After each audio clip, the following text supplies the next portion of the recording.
45 साल के अनुज, जो कि पेशे से एक बिजनेसमैन थे, वो ग्रेटर नोएडा के गौर सिटी में 14वीं मंजिल पर एक फ्लैट में अपने परिवार के साथ रहते थे।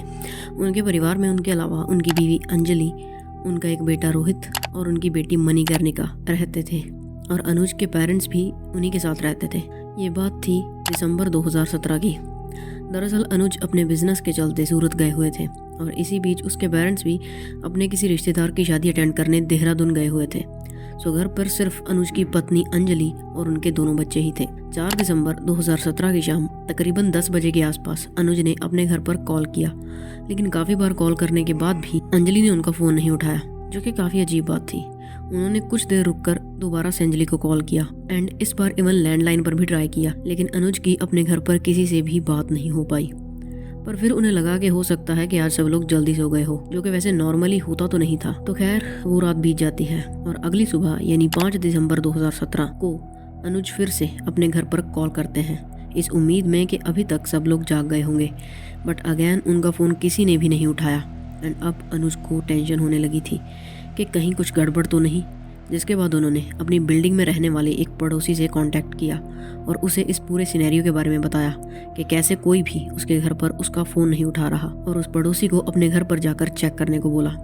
इस पड़ोसी का घर भी सेम 14th फ्लोर पर ही था, तो वो बस 2 ही मिनट में अनुज के फ्लैट के बाहर पहुंच गया। लेकिन वहां जाकर उसने देखा कि अनुज के फ्लैट पर तो ताला लगा हुआ था एंड ये बात उसने तुरंत अनुज को बता दी। ये बात सुनकर अनुज को काफ़ी शौक लगा, क्योंकि अकॉर्डिंग टू हिम अंजलि उसे बिना बताए कहीं पर भी नहीं जाती थी एंड मोर ओवर वो उसका फ़ोन भी नहीं उठा रही थी, और अनुज को ये इंट्यूशन आ रही थी कि उसकी फैमिली के साथ कुछ बहुत बुरा हो गया है। जिसके बाद वो तुरंत सूरत से नोएडा के लिए निकल गया, और इसी के साथ उसने नोएडा पुलिस को भी इस बात की जानकारी दे दी कि उसके घर पर कुछ गड़बड़ है। पुलिस कुछ ही देर में गौर सिटी पहुंच गई और वहां जाकर उन्होंने सबसे पहले उस बिल्डिंग में रहने वाले सभी लोगों से पूछताछ की कि अंजलि और उसके बच्चों को आखिरी बार कहां और कब देखा गया था। एंड नेबर्स के अकॉर्डिंग उन सब लोगों को कल शाम यानी कि 4 दिसंबर को रात के तकरीबन 8 बजे के आसपास लिफ्ट में देखा गया था, और उसके बाद से ही किसी ने भी अनुज की फैमिली के किसी भी मेंबर को नहीं देखा था। तो पुलिस पड़ोसियों की बातें सुनकर इस बारे में श्योर हो जाती है कि अनुज की फैमिली का कोई भी मेंबर 4 दिसंबर की शाम से ही घर से बाहर नहीं निकला था। तो हो सकता है कि वो लोग अब भी घर के अंदर ही हो। जिसके बाद वो लोग फ़ोन पर ही अनुज से उनके घर का ताला तोड़ने की परमिशन लेकर घर में एंटर हो जाते हैं। एंड घर में एंटर होते ही उनकी आंखों के सामने जो नज़ारा था उसे देखकर वहाँ मौजूद सभी पुलिस वालों की सांसें थम गई, क्योंकि सामने ज़मीन पर अनुज की बीवी अंजलि पड़ी थी और उसके चारों तरफ खून ही खून फैला हुआ था। अंजलि की हालत देखने लायक नहीं थी and she was for sure dead.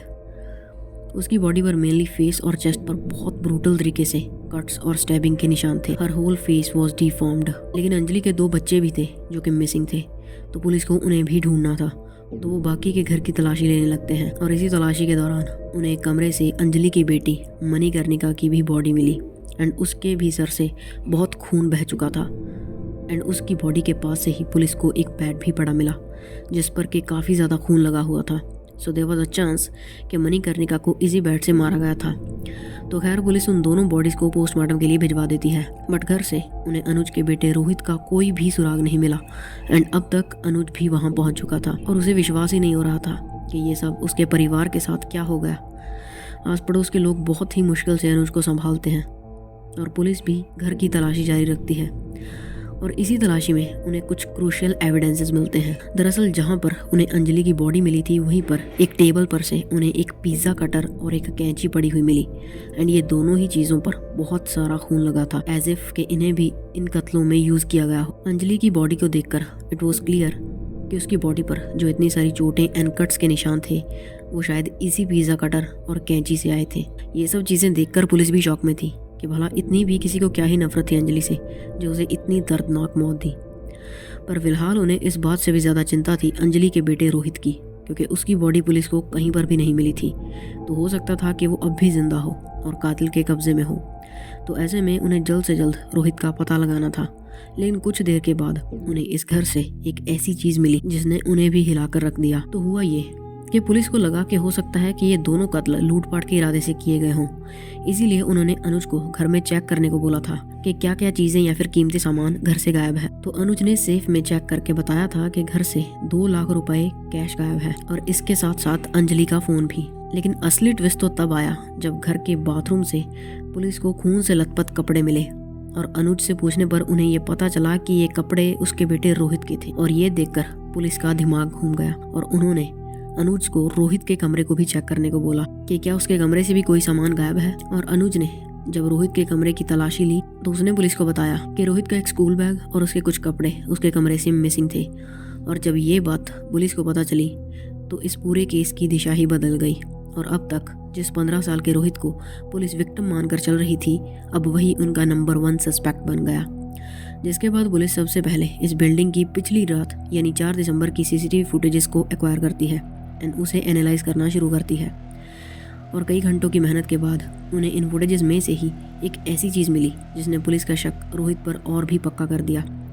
CCTV camera में शाम के तकरीबन 8 बजे अंजलि और उसके दोनों बच्चे घर में एंटर करते हुए दिखे थे एंड उनके बाद ना तो कोई इस घर से बाहर गया और ना ही कोई बाहर वाला इस घर में गया। रात के तकरीबन 11:30 बजे घर से अंजलि का बेटा रोहित निकला जिसने के अपने कंधों पर एक बैग टांगा हुआ था। घर से निकलकर उसने घर के मेन गेट पर ताला लगाया जिसके बाद वो बिल्डिंग से निकल गया। अब यहाँ पर नोट करने वाली बात ये थी कि जब 8 बजे अंजलि और उसके बच्चे लास्ट टाइम अपने घर में गए थे तो उस वक्त रोहित ने कोई और कपड़े पहने हुए थे और अब जब 11:30 बजे वो अपने घर से निकला था तब उसके कपड़े चेंज थे और जो कपड़े उसने पहले पहने हुए थे ये वही कपड़े थे जो कि बाद में पुलिस को खून से लथपथ उनके घर के बाथरूम में पड़े मिले थे। तो इन सब चीज़ों से तो एक ही कहानी निकल कर आ रही थी कि ये दोनों कत्ल रोहित ने ही किए होंगे एंड अब वो फरार था। जिसके बाद पुलिस रोहित को ढूंढने के लिए उस पूरे रूट के सीसीटीवी फुटेजेस को एनालाइज करती है बट वहाँ से उन्हें सिर्फ यही पता चला कि अपने घर से निकलकर रोहित पास ही के रेलवे स्टेशन पर गया था एंड उसके बाद वो कहाँ गायब हो गया था इसका जवाब किसी के भी पास नहीं था। बट स्टिल पुलिस उसे ट्रैक करने में लगी हुई थी। लेकिन पुलिस के मन में ये डाउट भी था 15 साल का बच्चा ऐसा क्यों करेगा, वो भी अपनी ही माँ और छोटी बहन के साथ। आफ्टर ऑल था तो वो एक बच्चा ही। तो इस बारे में और जानकारी इकट्ठा करने के लिए पुलिस अनुज से बात करती है बट अनुज के अकॉर्डिंग तो रोहित ऐसा कर ही नहीं सकता था। वो ये बात मानने को तैयार ही नहीं थे कि उनके बेटे ने ही उनकी बीवी और बेटी के साथ ये सब किया होगा। लेकिन पुलिस के हाथ में जो सबूत थे वो तो ऐसी ही कहानी बयां कर रहे थे।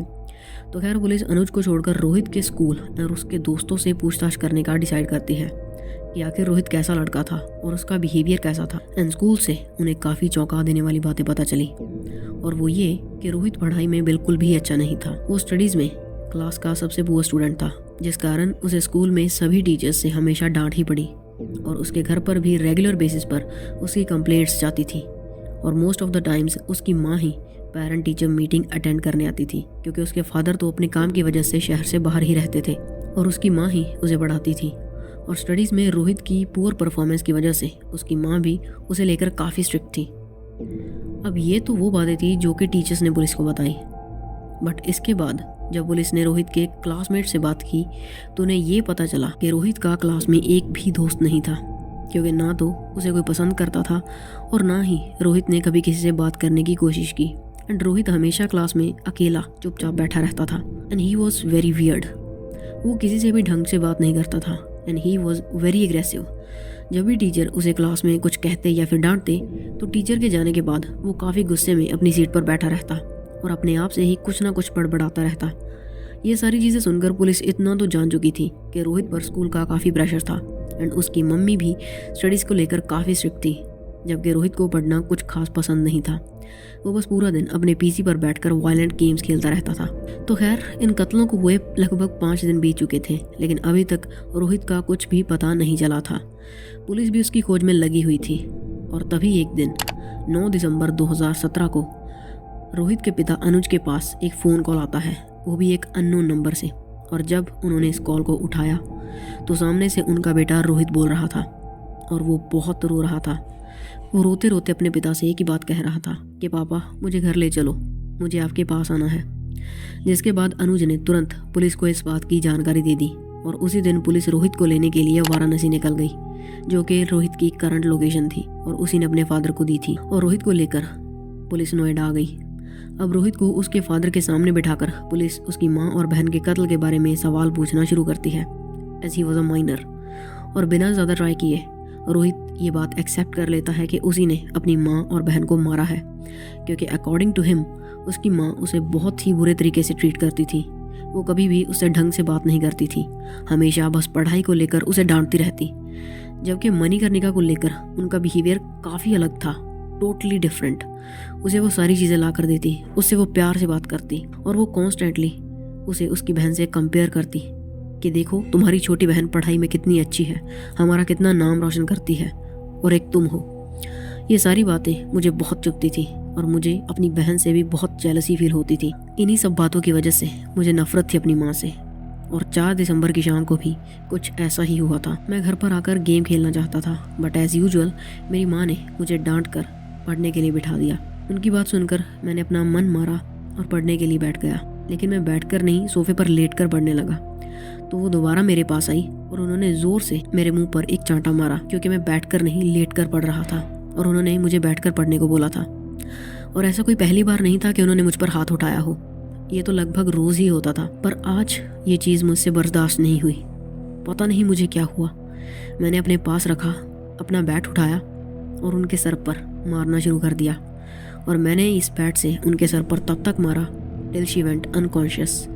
लेकिन उनकी आवाज़ सुनकर मणिकर्णिका भी वहाँ आ गई, तो मुझे मजबूरी में उसे भी मारना पड़ा। और फिर जब मैं दोबारा अपनी माँ के पास आया तो मैंने देखा कि वो अब भी जिंदा थी, जो देखकर मुझे बहुत गुस्सा आया। मैं किचन में गया और मैंने वहाँ से एक पिज़्ज़ा कटर और सीजर उठाई और अपनी माँ को उनसे स्टैब करना शुरू कर दिया। वो भी तब तक जब तक कि मेरा मन नहीं भरा। जब मैं श्योर हो गया कि वो मर चुकी हैं तो मैंने घर से कुछ कैश चुराया, अपने कपड़े बदले और अपनी माँ का ही फ़ोन लेकर घर से निकल गया। और बस फिर एक ट्रेन से दूसरी ट्रेन तक अलग अलग शहरों में भटकता रहा। और इसी बीच एक स्टेशन पर मेरा बैग और वो मोबाइल फ़ोन भी चोरी हो गया। लेकिन फिर भी मैं ऐसे ही ट्रेनों में भटकता रहा। रोहित की ये बातें सुनकर पुलिस भी हैरान थी कि 15 साल का बच्चा इतना क्रूर कैसे हो सकता था। खैर जो भी हो, भले ही उसने कुछ भी किया हो, आफ्टर ऑल था तो वो एक माइनर ही, तो उसे जेल तो नहीं भेज सकते थे। So he was sent to juvenile detention centre. और वहाँ से भी 20 मई 2019 को he was set free due to lack of evidence. जिसके बाद उसके पिता ने अपना गौर सिटी वाला फ्लैट बेचा और नोएडा में ही किसी और गुमनाम जगह पर घर लेकर अपने बेटे के साथ वहाँ रहने लगे। So yeah, this was our today's case. If you find this video informative, please drop a like and do check out this video popping on the screen, and you can also subscribe for more such content. फिर मिलेंगे।